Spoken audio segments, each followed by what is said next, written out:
Another day and another win for Argentina.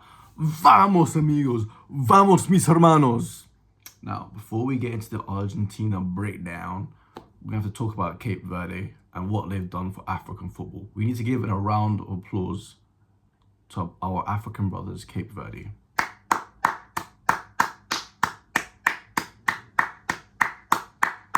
Sensational. As an African, as a football fan, amazing. Honestly, it's always weird for me because I'm such a big Messi fan that I always root for Messi.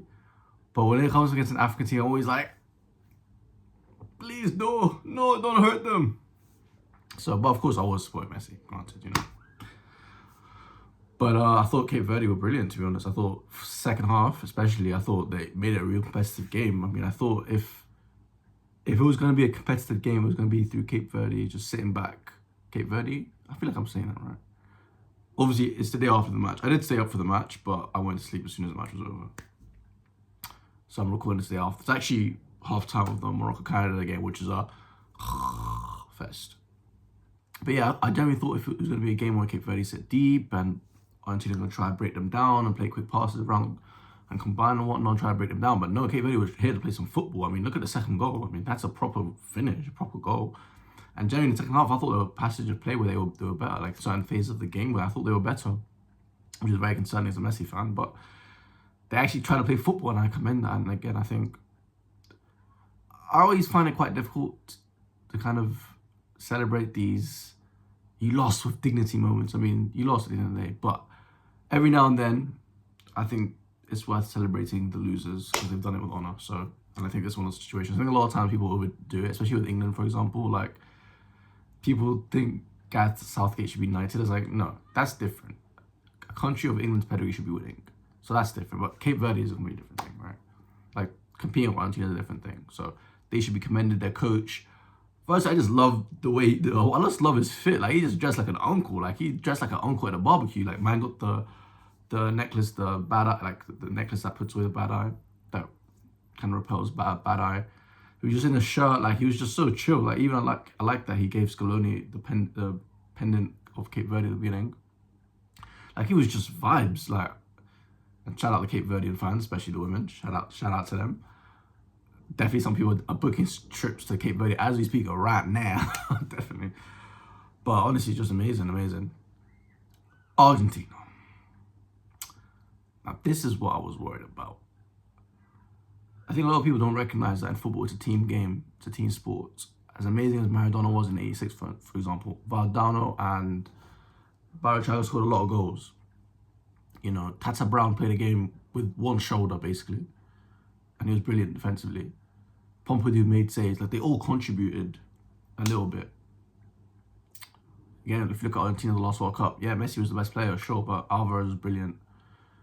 Otamendi was brilliant. Enzo was brilliant. Generally, everyone was brilliant. I mean, even Dybala, the clearance he did against Mbappe in the final, and he scored his penalty. Lautaro didn't have a great tournament, but he took his penalty well against Holland. Like, everyone played their role. You know, Molina, Montiel, exactly. Everyone, they all played their role. So when I look at this Argentina team, I just think there's a real lack of offensive quality. I just think without a fully fit and firing Alvarez, they're not going anywhere. To me, there's a real lack of quality in the final third. If it's not happening off the end of Messi's foot, nothing's happening. Alvarez to me doesn't look fit. I thought he came on, he gave him a bit more because he can combine and whatnot, and defensively he works hard. But to me, he looks a little bit laboured. He's not just quick off the mark. Like, he's not as involved in the game as I want. Like, he's drifting in and out of the game because I generally think physically he hasn't got the capacity to really play the game at full intensity. To me, he looks a bit off it. Lautaro, for me, second World Cup tournament, and he's flat to deceive, I'm afraid. 2 World Cups now where he's looked underwhelming. I'll give him credit in the sense of the first World Cup. You know, he scored a penalty against Holland.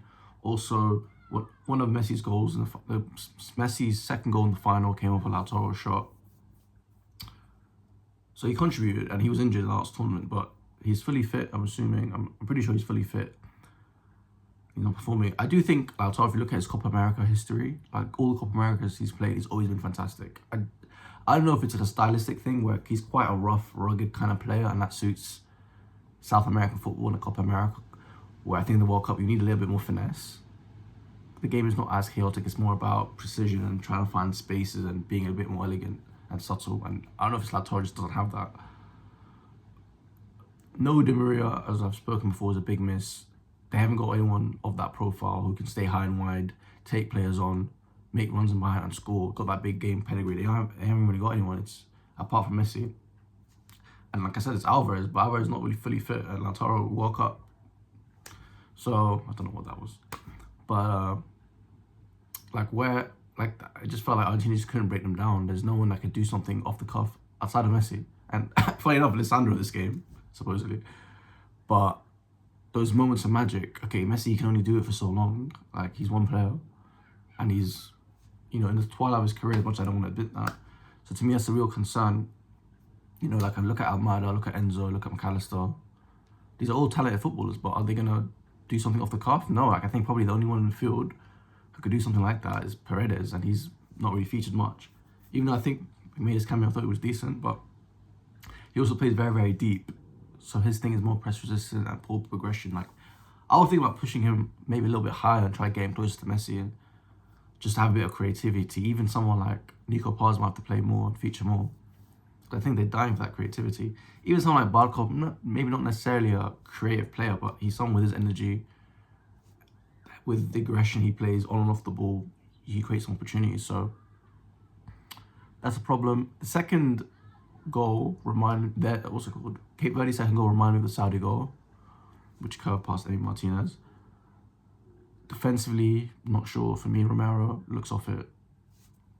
I think Leach has been okay, but defensively, you saw in the last World Cup, you saw against Holland, you saw against France, like when you put a bit of pressure on these guys, when you're able to get past that midfield wall, there's problems. I think Argentina could do a good job with the 4-4-2 in the sense of they defend in a 4-4-2 block and they kind of limit the spaces between the lines very well. But I think once you get past the two up front and the midfield four and you actually attack that back four, there's problems.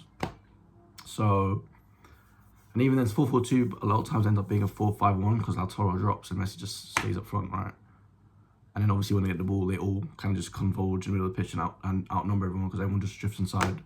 And that's great, but again, when you're playing against a low block, you need width. And a lot of times they're relying on your fullbacks. The problem is you're waiting for the fullbacks to make the run forward rather than having a winger out and wide. That's the beautiful thing about Di Maria, where you had him high and wide, and then you could have Tagliafico or Acuna on the other wing. So you had one winger, you had one fullback creating space. But if you look at the Argentinian team, Almeida drifts inside. So you already got McAllister, Enzo, De Paul, who play very central. Almada between the left, but he drifts inside.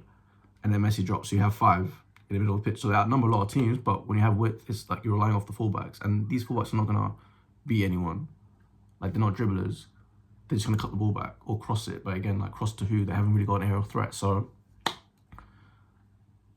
there's problems. This is why, as much as I would love to say Argentina are winning the World Cup, from the beginning, I didn't really fancy them. I think it's going to be Spain or France. My initial pick was Spain.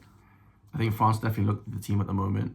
I just thought France's problem was just their midfield. I just think a double pivot of Tchouaméni and Rabiot. I just think if they come up against Spain, they'll get wrecked. And defensively, I don't think they're sure. And even Manuel, I just think, even though I think when I watched him play for his club, he looks decent. But to me, this World Cup, not been convincing. Like, he's made a few mistakes. So, yeah, I don't think France are home and hosed. I also think it'll be interesting if Argentina do make it to the final, France do as well.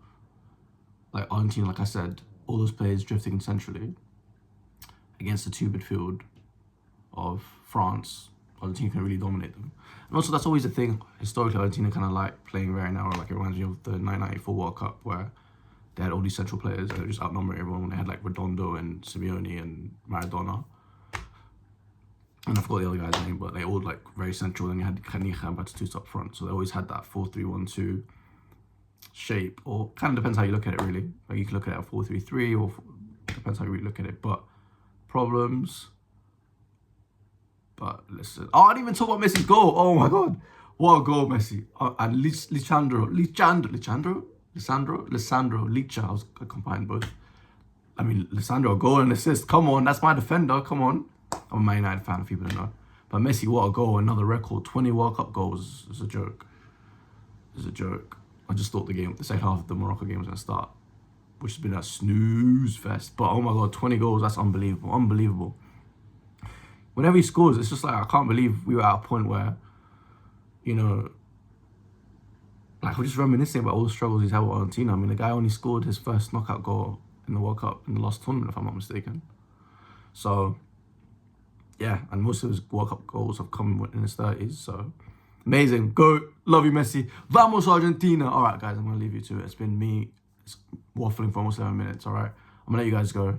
Second half's going to start very soon, so I'm going to let you guys go. Salut.